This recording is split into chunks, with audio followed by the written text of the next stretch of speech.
Welcome back, everybody, to another round of feature matches here. We are in round 2. No round 1 feature match this week. Just one of those unfortunate 2-0 blowouts that not many people would probably want to watch. But either way, we're going to get started. We got ABC versus Sky Striker Orcust. Yeah, that's right, ABC. Also, don't forget to use my affiliate link to TCG Player down in the description below. If you find yourself picking up anything off of TCG Player, you want to help support the channel in the process, feel free to use that link. But nonetheless, Sky Striker Orcust getting started with that upstart Goblin, and then Hornet Drones into the Kagari, and then trying to follow up now with a Mathematician. After playing that Babel, and we'll see a Swift Infinite Impermanence come down, being a clutch way to shut down the Orcust play, from preventing him to getting any other Orcust in the graveyard. Now, if you would have been able to follow up with an orchestrated return, it would have been in a pretty bad spot, but I guess if he was going to have a way to get Harpoor in the graveyard or anything else, he has the Ash to go along with it, which is actually clutch here. Both Imp and Ash. Ash on both sides of the field this time, but a Call by the Grave here to stop the Ash from stopping the Union Hanger, which of course is going to search out one of 3 pieces for ABC. Obviously, you have, A, B, and C. But I leave going for the B, Buster Drake, and equipping the C, Crush Wyvern. Now, it's been a while since I've done anything with ABC or commentated over any ABC. If you've been following the channel for a long time, you know that I used to actually play ABC on the channel. I used to do deck profiles and things like that. I used to play the deck quite a bit right after the structure deck released. However many years ago. I can't remember what year that was. If that was 2016 or 2017. It feels like forever ago. But ABC looking like a pretty strong contender coming into the new Master Rule.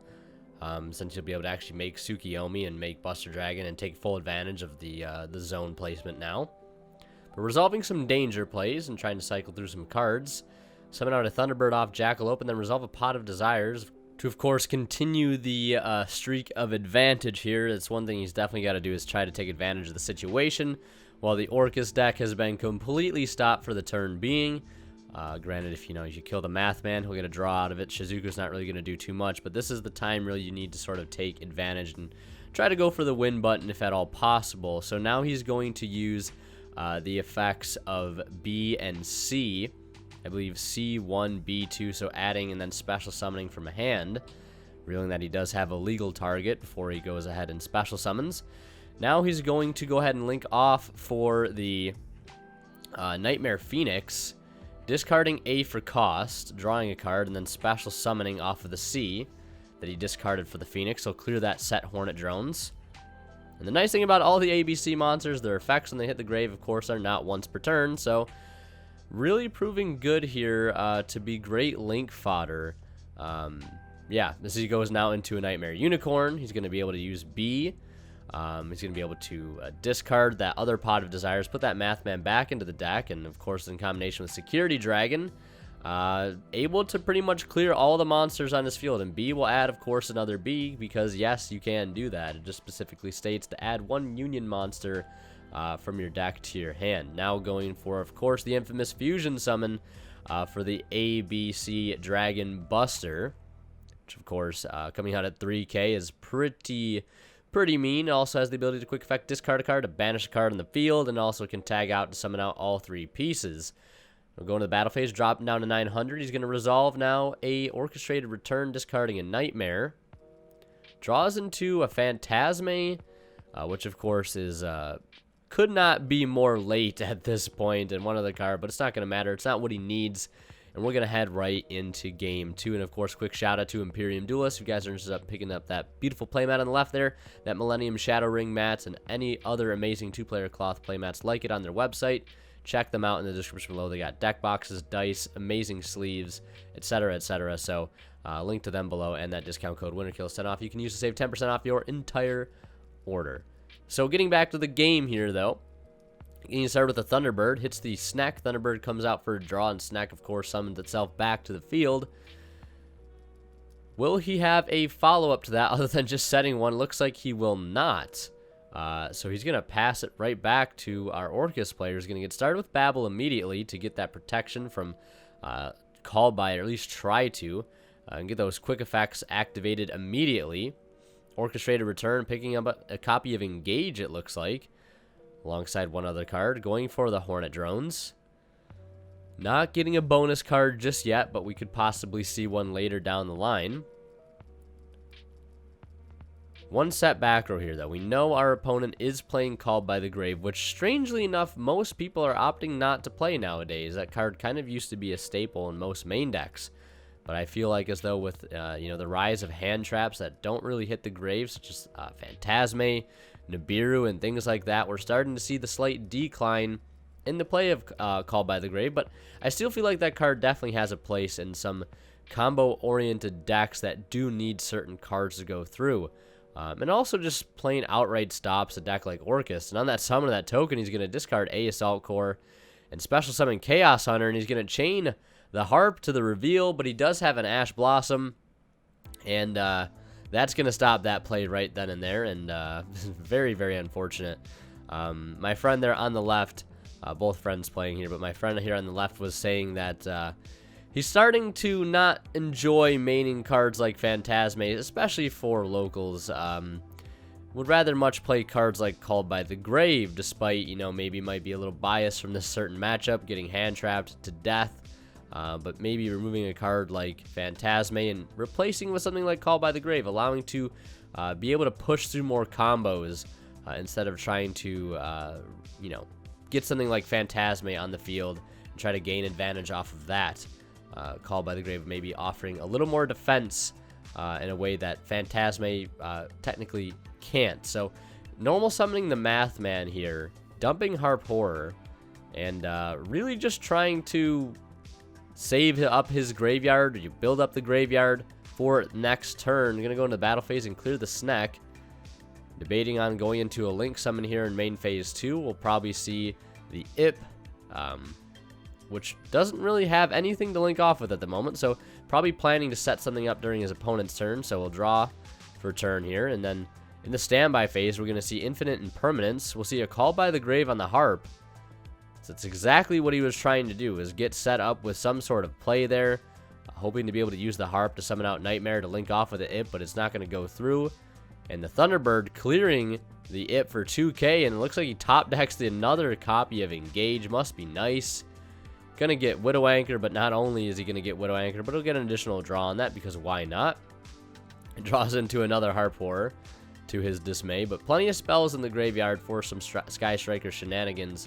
If you can get them to go through, we'll see a clutch Widow Anchor there, but obviously he searched it to steal the Chaos Hunter. Gonna go through with the normal summon of the Harp Horror and link those off, of course, into the Galatea.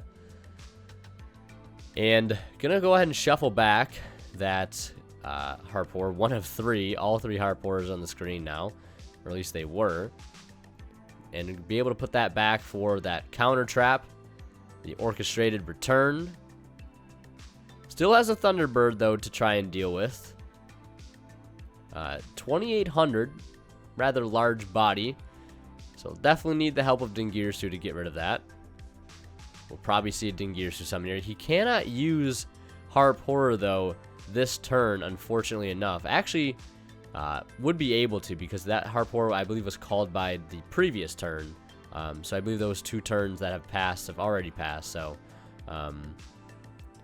swinging for the 26 with the Nigirsu and pass it back there, leaving that Harp in grave for, of course, right now, when we're expecting to see it be used under the Orchestrated Babble to summon out that copy of Nightmare. And then on the summon of that Nightmare, we're going to see a Chaos Hunter. And discarding a Ghost Bell and Haunted Mansion, and that's it for his turn. Is just going to be able to summon the Chaos Hunter.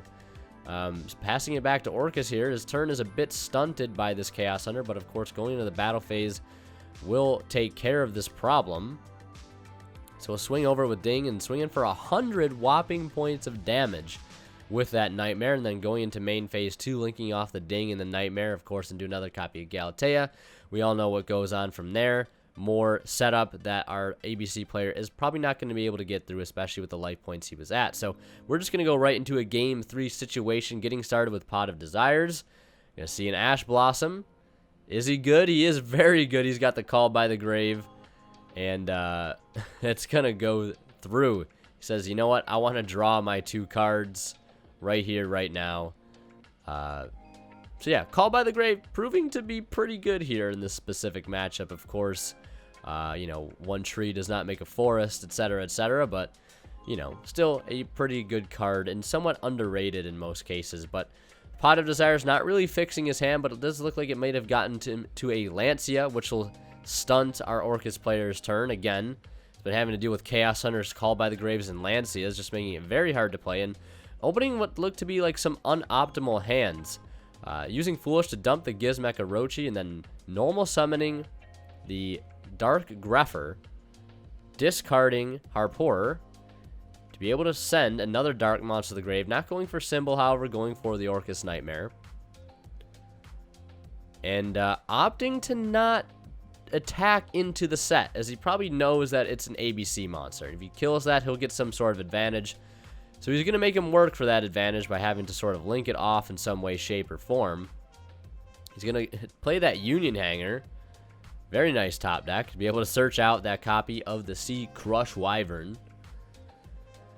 And we'll probably see that normal summon of Crush Wyvern, or perhaps another piece if he has it in his hand.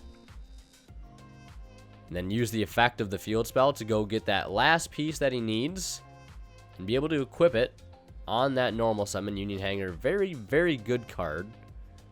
Always really has been. And just kind of watching some ABC play is a bit nostalgic. It's been a long time since I've seen ABC be played. It's just such a good, like, small strategy. It's so very, very good and consistent. Such amazing cards, all now once per turn effects. Like a boss dragon, like a boss monster rather, like ABC Dragon Buster. It's such an incredible card. Really great for control matchups.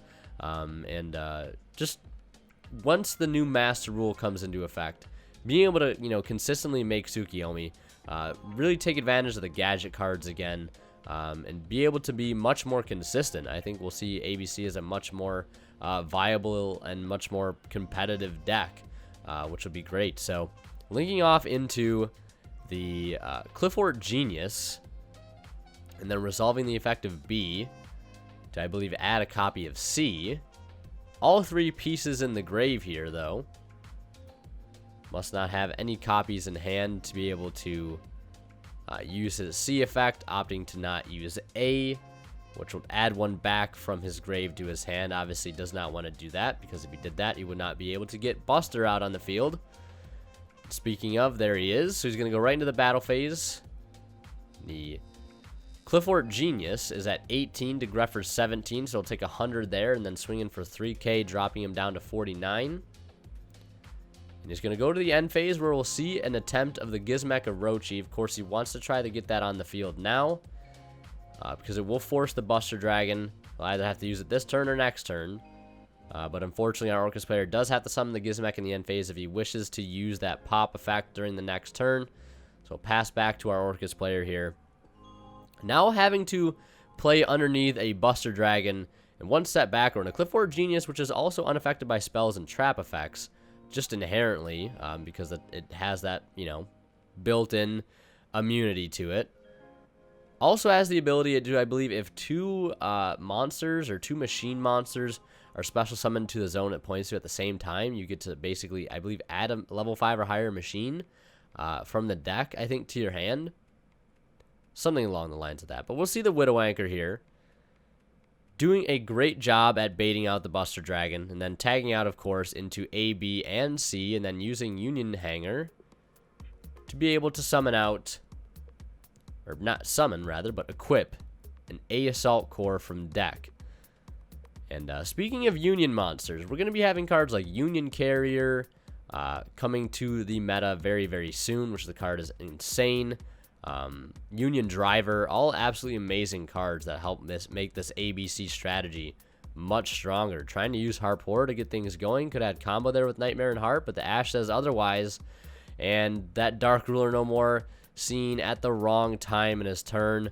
Had a blind allure there at the end to try to dig for something. It did get him to the D Ruler, but it was just at the wrong time. So it's a combination of bad luck and, you know, too many hand traps, really just shutting him down turn after turn. Lancia, Ash Blossom, Call by the Grave, Infinite Impermanence, Chaos Hunter, just getting absolutely bombarded there by the ABC player. So ABC taking the match 2-1. So yeah, hope you guys enjoyed this feature match. If you did, be sure to leave a like. Let me know what you think down in the comment section below. And as always, guys, Winner Kills signing out. We'll see you guys in the next one.